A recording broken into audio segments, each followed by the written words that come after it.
Donc, ce que je vous suggère à la maison, c'est de prendre position dans cette posture d'adresse-là qui est évaluée comme adéquate, d'aller chercher ce que représente l'impact, les hanches ouvertes, le sternum devant la balle et la poignée en avant, de partir votre geste avec une amplitude modérée, de recréer ici l'impact.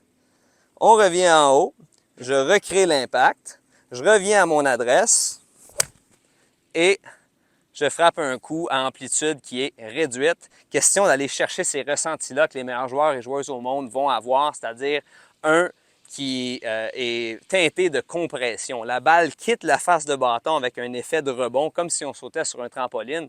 Et pour ça, il faut contrôler l'endroit d'atterrissage du bâton.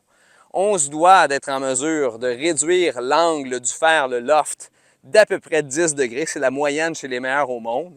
Et justement, on veut être en mesure d'avoir utilisé la jambe avant d'une manière à, je veux dire maximiser, mais à optimiser la vitesse du bâton, toujours en gardant les concepts de point d'atterrissage, d'angle d'attaque, de loft réduit. Question de donner des coups qui vont loin avec le moins d'efforts possible.